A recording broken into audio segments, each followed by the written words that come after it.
So back in college, I took a class called World Religions. Actually, I took a number of these classes, which is really good because it's good to study what people have believed throughout history, what people believe throughout the world. And it's great to study the differences and know some of the similarities. One of the things I found, though, is that virtually all of these classes that I took, you get a textbook, and each chapter in the book would be divided up according to a different religion. So chapter 1 would be Buddhism, then Confucianism, then Christianity, then Islam, Judaism, Zoroastrianism, Taoism, whatever it is. And you'd go through the book and you'd study the different points of the different religions and look at their merits and look at their faults.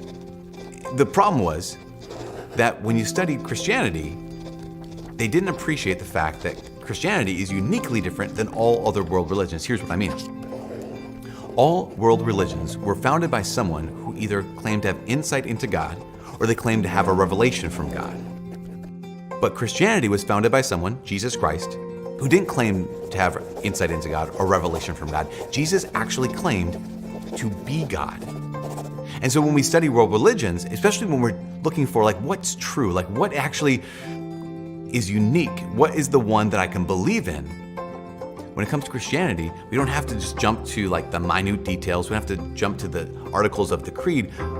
All we have to do is answer this one question. Is Jesus who he says he is? Because he claims to be God, and if he's not, then all of Christianity is false. But if he is, then all of Christianity is going to be true. Now, I'll talk to people all the time who will say things like, well, I believe Jesus was a holy person, he was a prophet, but I don't believe that Jesus was God. C.S. Lewis, who is an author and who's talk about this a lot, he'd say, that's the one thing about Jesus that you can't say. You can't say that he was a holy person, but not God. Why? Because he actually claimed to be God. And if he wasn't God, then that means he was not a good person. He was either a liar, he wasn't God and he knew he wasn't God, or he was a lunatic. He wasn't God, but he didn't know he wasn't God. Or he actually is who he says he is. He is the Lord. That's called the trilemma. Jesus is either a liar, he's a lunatic, or he is the Lord. So let's look at this. First, maybe Jesus is a liar. Maybe he was lying. Now, interesting. If you ever study the personality profile of someone who's a compulsive liar, or even someone who does basically lies for a living, someone who is a professional liar, and if you're going to pull off the lie that says you are the creator of the universe, that means you are incredibly committed to this lie. When you look at that personality profile, that psychological profile of someone who lies like that, they have certain traits. They are incredibly narcissistic. They're incredibly self-involved. They lack a certain compassion. They lack creativity. But when we study the life of Jesus, you see the exact opposite. You see someone who is incredibly creative. You see someone who is incredibly self-giving, someone who's completely compassionate and not self-involved. So Jesus at least doesn't fit the profile of a liar. So maybe he's a lunatic. Maybe he wasn't God, but he didn't know he wasn't God. Now this is, I think, fascinating because our degree of sanity, like all of us, our degree of sanity matches up with our degree of being conformed to reality or in touch with reality. Here's what I mean. If I were to say, I'm a priest, then my degree of sanity conforms to reality, right? So I am a priest. But if I were to say something like, I am the best priest in the world, then I would be slightly, actually largely disconnected from reality. And if you were talking with me for any amount of time, you'd quickly catch on to the fact that, okay, this priest is not connected to reality. But what if I were even further disconnected and I said, I'm the Pope, and I really believed that I was the Holy Father, but shh, don't tell anyone. Pretty quickly you'd realize that I was not connected to reality. But if I was even further disconnected and I said, I am Marie Antoinette and you can have cake, very, very quickly you would catch on, okay, this guy is not connected to reality. And if I was so far gone, so far disconnected from reality that I really believed that I was a butterfly, and I really am a butterfly, and you should have known, you should have been there when I was in that cocoon. It was crazy, really tight quarters. You would quickly catch on, this guy's not connected to reality. Now Jesus is unique because he doesn't just claim to be the greatest prophet of all time. He doesn't just claim to be Elijah come back from the dead. Jesus actually claims to be God, the maker of everything in the universe. And if he was disconnected from reality that way, if he wasn't really God, people all around him would very, very quickly catch on to the fact that he isn't who he says he is. And yet when you read the story, what you get is he actually is living, he is walking, he is talking, he's acting like he's connected to reality. So Jesus isn't a liar. He isn't a lunatic. That leaves only one option left. He actually is who he says he is, that he's the Lord. Now, that doesn't prove that he is. We need, in order for us to believe in Jesus, we need to have him prove it. So that's what he does. I mean, honestly, if someone walked into the room where you are right now and said, "Hello, everyone, I'm God," you wouldn't just say, "Okay." And back in the day, they didn't either. Sometimes we think that because they lived so long ago, they were simple, like they didn't know how to do stuff. They didn't know how to program their TiVo. They didn't know how to use iPods. Therefore, they were just dumb. And if someone came on the scene and just claimed to be God, they would just completely believe him. But they didn't. In fact, when Jesus came on the scene and claimed to be God, they did what we do. They asked him to do what we would ask him to do. And what is that? They asked him to prove it. So that's what Jesus does. His whole life, in the last 3 years of his ministry, is him proving that he is who he says he is. In fact, the second chapter of Mark's gospel, there's this scene, you've probably heard of it, where there's the one paralyzed man and his 4 friends are carrying him on a stretcher to Jesus.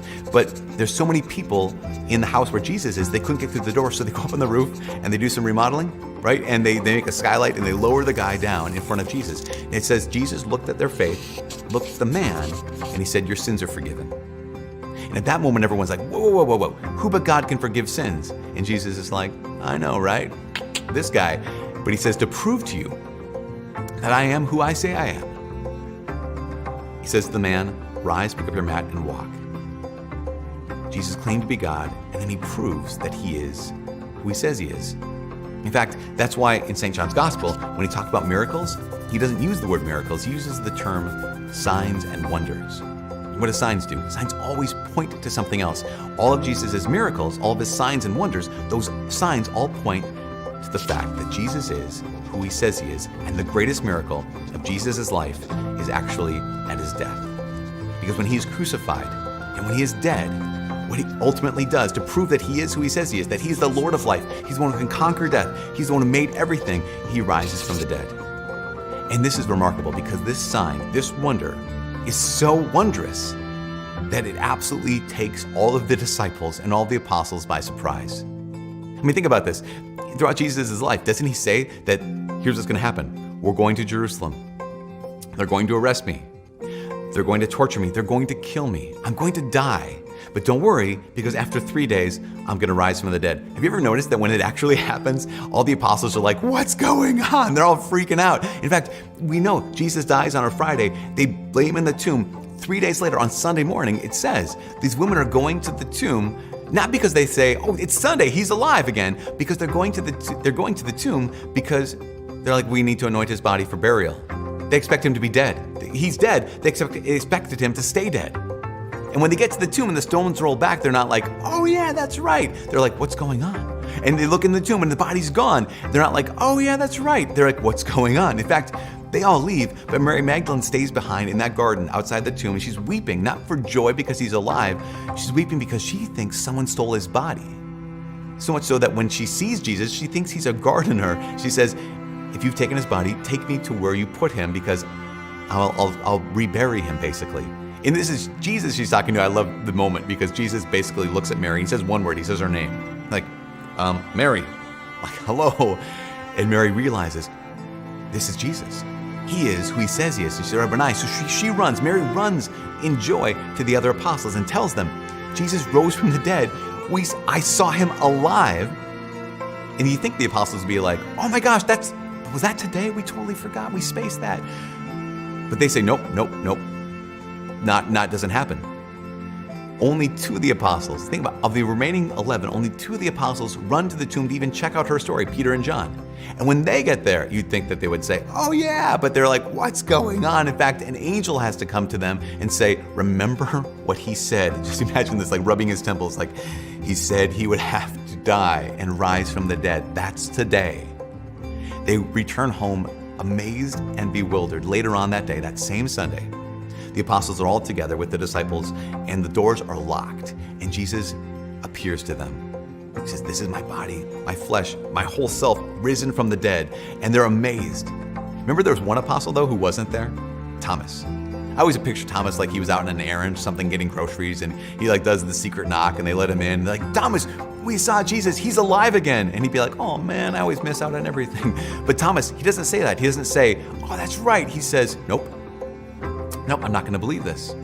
Remember, Thomas even actually goes so far as to say, unless I put my fingers in the nail marks and my hand in his side, I will not believe. So what happens? 1 week later, the next Sunday, they're all together in one place. And St. John makes the point of saying that this time Thomas was with them. And Jesus appears in the locked room. Imagine Thomas's face looking at Jesus. Oh no. But Jesus looks at Thomas and he says, Tommy, put her there. Thomas falls to his knees and he says 5 words, my Lord and my God. Because Jesus has just proven he is who he says he is. That he's not a liar, he's not a lunatic, he is the Lord. Jesus is who he says he is. He is God. And if Jesus is who he says he is, then that means you are who he says you are. So who is it that Jesus says you are?